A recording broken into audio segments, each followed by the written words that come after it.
Hey guys, welcome to my YouTube channel. Hopefully you're not sliding by and you just came across my YouTube channel. Subscribe so that you will be notified every time I upload or my team uploads a video. The reason I do these videos is because I like to share information, share knowledge. Being in the automobile space or being in the automobile business for 23 years, I've seen customers make mistakes. And the purpose of me doing all my videos is so that you won't make that mistake. You'll learn from the videos that you watch.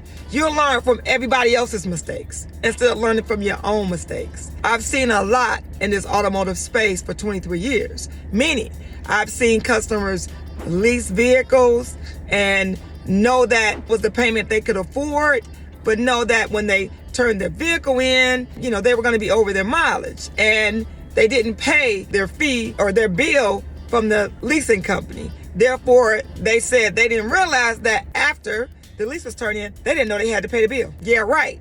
So on this video, we're just going to talk about a number of things. We're just going to talk on this video.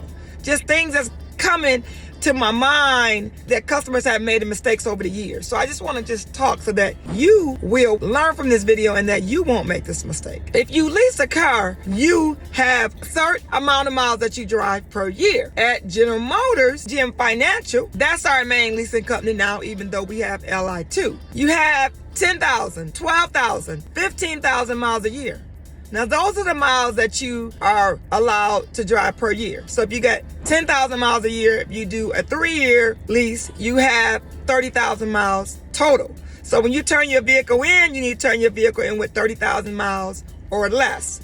Now, if you do a 12,000 mile lease, you go 36 months. You have to turn your vehicle in with 36,000 miles on it. So 36,000 miles or less.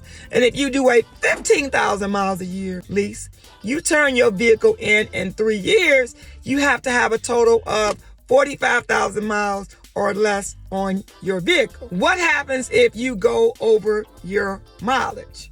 Well, good question.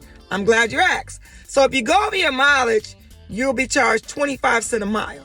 Now, it doesn't matter what leasing company that you actually get your lease from, because I'm only at General Motors, but it doesn't matter what leasing company you get your vehicle from, but you want to find out if you go over your miles. What are the charges that you're going to be charged if you go over your mileage? At General Motors, if you go over 1 mile, you're going to be charged 25 cents a mile. I want to be very clear that it doesn't matter whether you lease from Ford, Chrysler, General Motors, BMW, Mercedes, you have to ask these questions up front. I had a situation where a customer leased a vehicle. She didn't lease it from me, but she came in, she found out about me a year before her lease was up.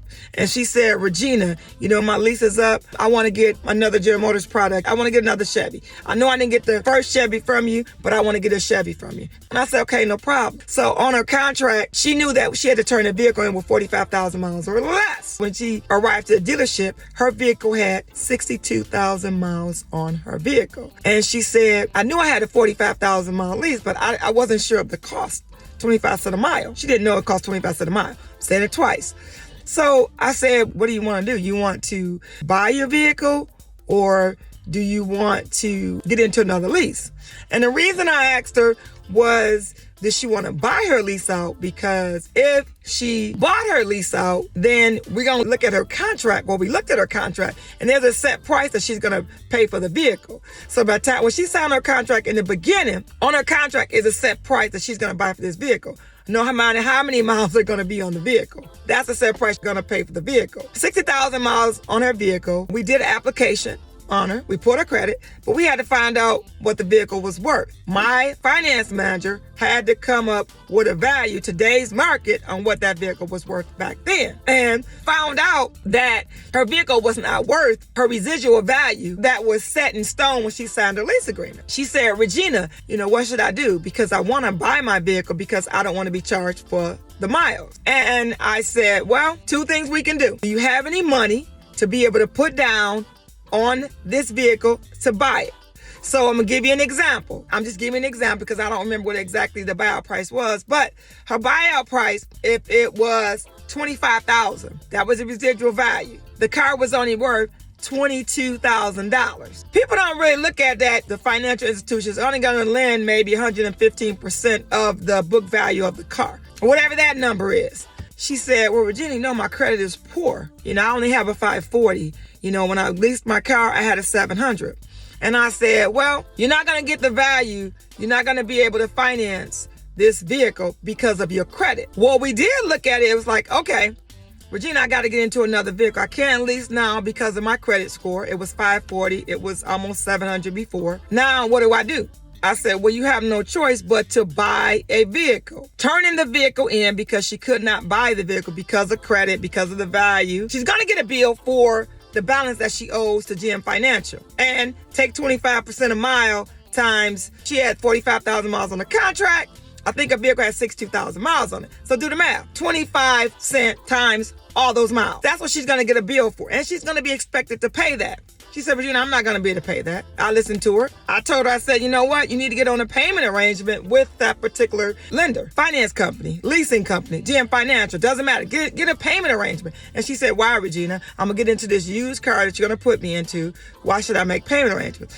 And I said, because if you don't make payment arrangements on that particular vehicle, you're going to get a bill. And she said, Regina, I can't afford to pay it. Well, I said, you know what? Just because you can't afford to pay it, make payment arrangements. So the bottom line with this video, this part of the video, what I'm sharing with you, if you lease a car and you get a bill after the fact, what you need to do is call that leasing company and make arrangements.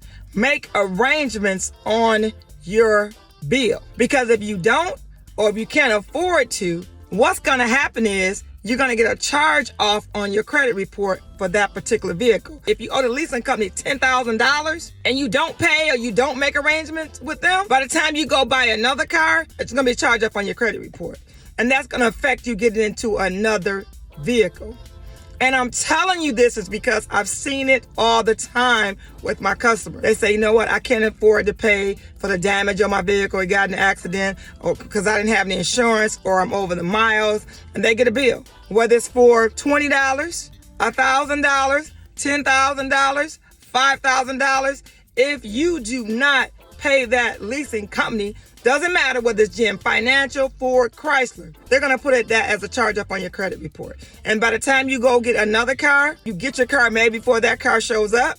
If you need to get another car, if something happens to that car that you got right when you turn that lease in, it's going to be a charge off on your credit report. And that's going to affect you by the time you go get another car.